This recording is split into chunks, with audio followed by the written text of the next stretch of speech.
आ रही हैं जिन पे मैं बात करूंगा। WHO बार बार कुछ कह रहा है, डरा रहा है, और WHO बार बार आपको ये कह रहा है कि एक नया वेरिएंट आ सकता है, एक नया वेरिएंट आने वाला है, वो वेरिएंट ऐसा होगा वैसा होगा। उस वेरिएंट से डरना है कि नहीं डरना है, इस पे बात करेंगे। मैं आपको ये बताने की कोशिश करूँगा कि इस नए वेरिएंट आने की चेतावनी का मतलब क्या है, वैज्ञानिक रूप से इसका मतलब क्या होगा, इस चेतावनी से डरना या नहीं डरना है, और ये चेतावनी अगर आ रही है तो इसका मतलब क्या है। और इस वेरिएंट के बारे में एक बात और कही गई है कि ये जो आपका PCR टेस्ट है इसको भी स्किप कर सकता है। हो सकता है इस टेस्ट में पता ही ना चले क्या है वेरिएंट, कहानी क्या है, इसमें नया क्या है। इस सारे मामलों पे बात करेंगे। कहीं मत जाइए, चैनल को सब्सक्राइब कर लीजिए। विश्लेषण साइंटिफिक होगा। अगर आप हमारे चैनल को सपोर्ट करना चाहते हैं, बहुत आसान है। हमारा UPI ID डिस्क्रिप्शन में सबसे नीचे है। इसके अलावा आपको अनेक स्थानों पर बार कोड दिखाई देगा जिसको स्कैन करके भी आप भुगतान कर सकते हैं। वीडियो पॉज करें, बार कोड को स्कैन करें और भुगतान कर दें। मैं अभी हाजिर हुआ।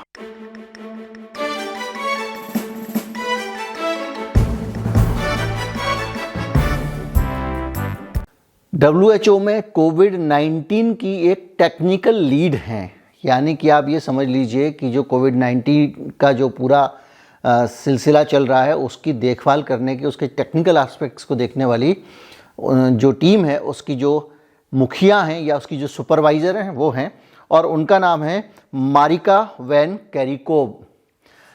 और मारिका का एक बयान आजकल बहुत सारे टीवी चैनलों पर और मीडिया में छाया हुआ है, और उस बयान में जो हेडलाइन दी जा रही है वो ये दी जा रही है कि कोविड-19 को ख़त्म मत समझो, आने वाला वेरिएंट और भी ख़तरनाक होगा, आने वाले वेरिएंट को काबू करना मुश्किल होगा, और भी बहुत सारी बातें। और उनमें ये भी कहा जा रहा है कि आने वाला जो वेरिएंट आएगा उसमें वो PCR को भी स्किप कर सकता है।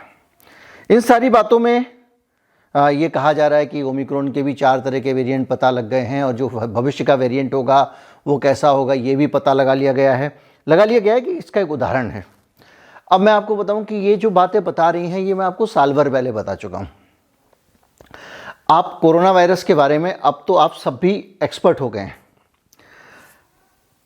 कोरोना वायरस के नए नए वेरिएंट कैसे बनते हैं ये मैं आपको दोबारा दोहराता हूँ और सरल करके दोहराता हूँ। होता क्या है कि आप फोटोकॉपी सबने कराई होगी, कोई स्कूल के किसी काम से, कॉलेज के काम से या सरकारी काम से।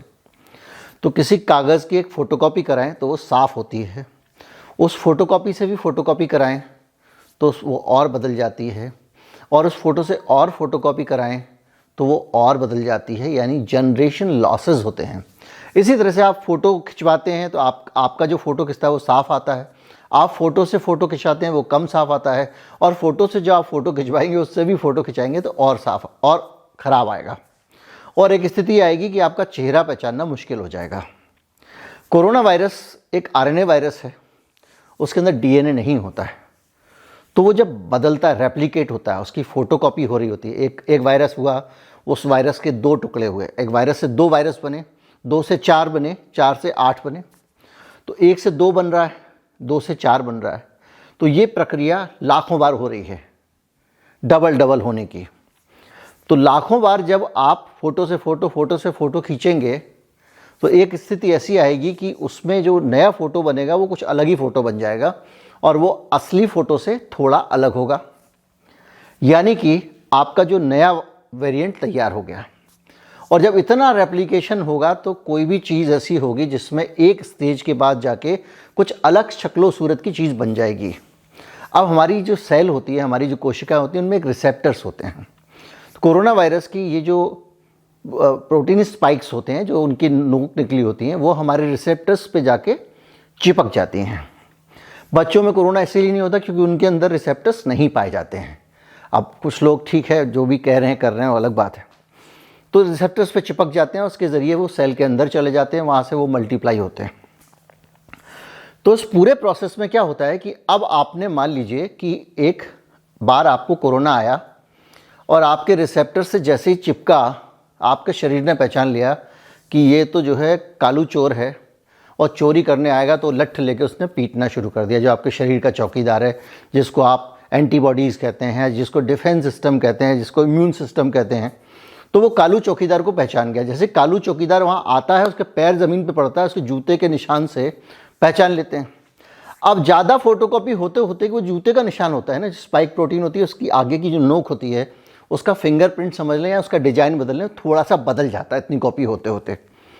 तो उसको हो सकता है कि शरीर ना पहचान सके, और जब शरीर नहीं पहचानेगा तो उसके ऊपर फिर अटैक नहीं करेगा, तो कालू चोर को चौकीदार डंडा नहीं मारेगा। अब सिचुएशन ये आई कि कालू चोर आ गया और वो उसके पैर के निशान बदल गए। तो दो चीज़ें हैं, चौकीदार को, एक तो चौकीदार ने खुद कालू चोर को देखा हो कि भाई आप कालू चोर को मैंने देखा हुआ है और जब भी आएगा मैं पकड़ के पिटाई लगाऊंगा।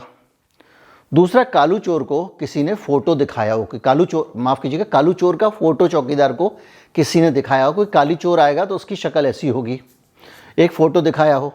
जैसे कि आप टीका लगा रहे हैं, आप कालू चोर को तोड़ के उसकी एक टांग का हिस्सा निकाल के, छोटा सा, या टुकड़े वायरस के, मरे हुए चोर के, जो भी कहें, उसको मसल से घुसाते हैं। मतलब वो दरवाजे से भी नहीं आ रहा है, वो कहीं नाली में से आ रहा है, बाथरूम में से, नाली में से कॉकरोच जैसे आता है वैसे, और एक चोर आता है दरवाजे से।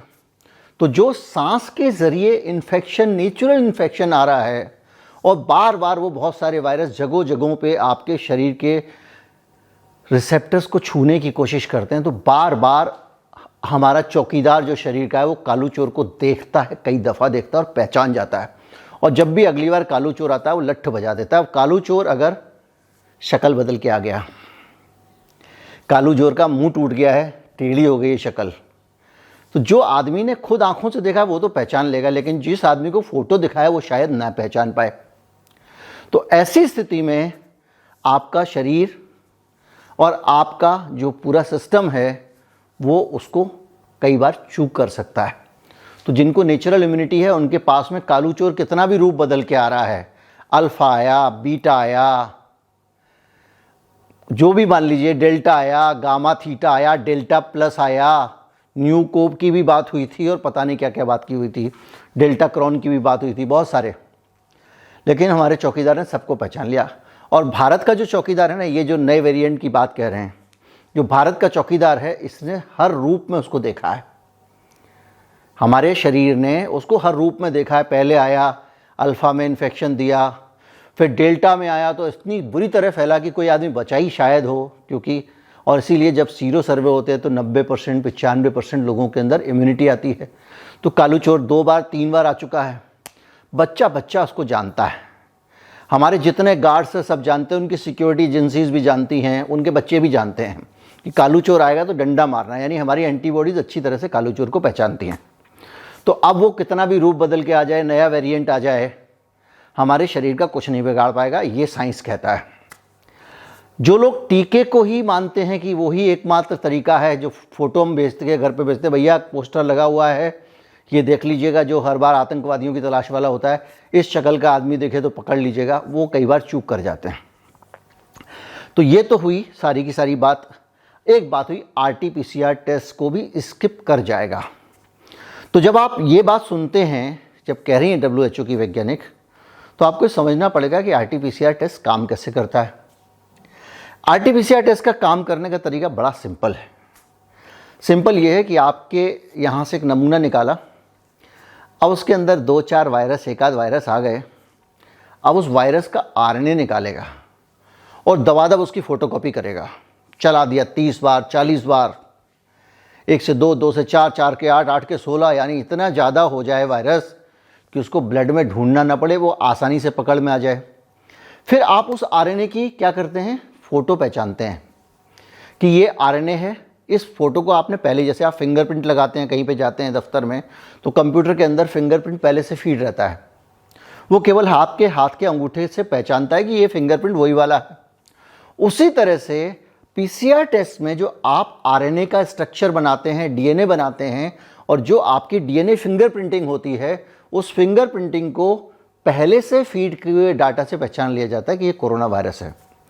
अब वो जब ये कह रही हैं कि उसको स्किप कर सकता है, उसकी वजह ये है कि जब वो फोटोकॉपी पे फोटोकॉपी हो रही थी, जब एक के बाद दूसरी, दूसरी का चौथी कॉपी हो रही थी, 10वीं 20वीं कॉपी हो रही थी, और उस बीच में जो म्यूटेशन हो जा रहा था, जिसको आप म्यूटेशन कहते हैं, जो कालू चोर का चेहरा बदलने वाली बात होती है, वो चीज़ होने के बाद में स्ट्रक्चर, उसका जो डीएनए स्ट्रक्चर है, डीएनए फिंगरप्रिंटिंग इतनी चेंज हो जाएगी, आपका अंगूठा इतना ख़राब हो जाएगा कि आप अटेंडेंस लगाओगे और कंप्यूटर पहचान नहीं पाएगा। उनकी आशंका ये है। अब उन्होंने ये जितनी भी बातें कही हैं, इसमें कोई नई बात नहीं है। ये सब बातें कई बार दोहराई जा चुकी हैं, लेकिन अखबार को सेंसेशन चाहिए, चैनल को सेंसेशन चाहिए। उस सेंसेशन में वो आपको लगातार कालू चोर आएगा, कालू चोर आएगा, काली चोर इस बार दाढ़ी लगा के आ सकता है, काली चोर मूछ लगा के भी आ सकता है, कालू चोर गंजा होके भी आ सकता है, कालू चोर हिजाब लगा के आ सकता है, हिजाब में आ सकता है, ये सब आपको समझाते रहें। लेकिन सीधी सी बात यह है कि साइंस जैसे काम कर रहा था वैसे ही करेगा। आरएनए वायरस के वेरिएंट बनते हैं, बनेंगे। अगर आपका डिफेंस सिस्टम एक बार तैयार हो गया तो पूरी फैमिली का मुकाबला कर सकता है उस वायरस की। तो इसलिए टेंशन लेने का नहीं है, पहली चीज़। दूसरा, सिर्फ कोरोना वायरस के लिए नहीं, लाइफ में कोई भी टेंशन आए, आप जब बैट लेके जा रहे हैं मैदान में ना, तब मत सोचिए कि 200 रन का स्कोर बनाना है। खेलना एक एक बॉल करके ही है। तो आप जब भी कोई काम करें, एक एक बॉल खेलें। जब जैसी स्थिति होगी, आएगा तो निपटा जाएगा। अभी से हम टेंशन क्यों लें? खबर पढ़ लीजिए, उनका मन करता है, उनका भी धंधा है, इसलिए सेंसेशन डालते हैं, पढ़ लीजिए। उसके बाद हमारा वीडियो देख लीजिए, आपको समझ में आ जाएगा टेंशन की बात है कि नहीं है। बहरहाल जो भी है, WHO का मिशन है कि अफ्रीका में अब टीके लगने चाहिए, वहाँ अभी तक नहीं लगे हैं। वो चाह रहा है वहाँ पे भी लग जाएं, और उसी सिलसिले में वो तरह तरह की बातें कह रहा है। उसका अपना काम है, उसकी अपने खेल हैं, उसकी अपनी ज़रूरतें हैं, उसकी अपनी जिम्मेदारियाँ हैं, निभाने दीजिए। अपना ख्याल रखिए और मस्त रहिए। मुझे नहीं लगता कि कोरोना से कोई टेंशन इंडिया में अब रही है। हाँ, एक टेंशन है, जब भारत में केस 10,000 से नीचे आते हैं तभी नया वेरिएंट आता है, याद कीजिएगा। एकदम नया वेरिएंट लॉन्च करता है मार्केट में कोरोना वायरस। जब पहले हम 10 से नीचे आए थे तब नया वेरिएंट आया था, फिर हम 20 से नीचे आए तो हमारे पास ओमिक्रॉन आ गया, पहले डेल्टा आया था, अब 5 से नीचे आ गए। तो अब मनाइए कि अब कोई नया वेरिएंट मार्केट में वायरस जी इंट्रोड्यूस ना कर दें। उम्मीद करता हूँ आप समझ गए होंगे। चैनल को सब्सक्राइब कर लें अगर नहीं किया है तो, वीडियो को शेयर कर दें ज़्यादा से ज़्यादा लोगों तक। कोरोना वायरस पे मैं बदस्तूर वीडियो बना रहा हूँ, उसके बावजूद कि मैं जानता हूँ कि कोरोना वायरस में लोगों की रुचि बहुत कम हो गई है।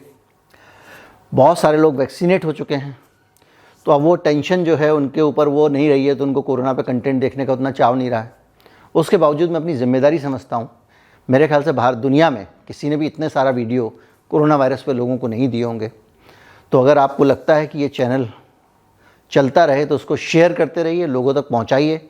और कोरोना वायरस पे मेरा कमिटमेंट है कि मैं आपको आखिर तक सारे के सारे वीडियोज़ दूंगा जब तक ये बीमारी है।